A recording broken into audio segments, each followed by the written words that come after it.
নিজেরা আত্মকে সামনে রেখে হাত বরাবর ডান পাশে দাঁড়ান। এরপর দাঁড়িয়ে প্রথমে নিয়ত করুন। শুধু হাতের স্পর্শ করুন, তবে মুখ হাত থেকে বিরত থাকুন।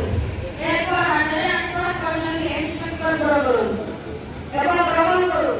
তবে প্রথম ইনস্ট্রাক্ট করে ভ্রমণ করা শুরু। হজ প্রত্যেক মুমিনের জীবনের একটি স্বপ্নের যাত্রা। প্রিয় নবী সাল্লাল্লাহু আলাইহি ওয়াসাল্লামের রোজা শরীফ জিয়ারত করা প্রত্যেক মুমিনের জীবনের আকাঙ্ক্ষা আছে। এখন আপনাদের সম্মুখে উমরাহের কিছু নিয়মাবলী ও প্রদর্শন দেখাতে যাচ্ছি। উমরাহের মূল কোর্স দুইটি। 1 নম্বর এহরাম লাগানো, 2 নম্বর তাওয়াফ করা।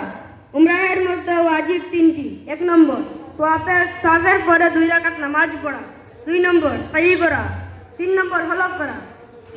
সম্মানিত হাজী ভাইরা, এখন আপনারা পরিষ্কার পরিচ্ছন্নতা হয়ে গোসল বা ওযু করে নিন।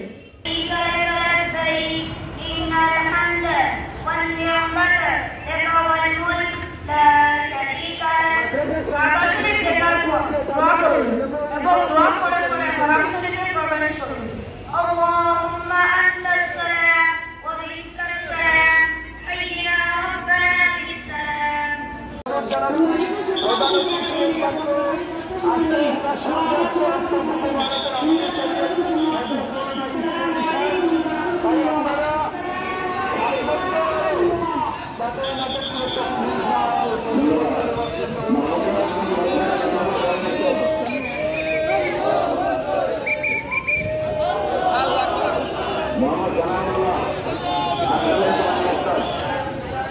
David Yasmin, Fatma Yasmin, Anjali Abdul Rahman.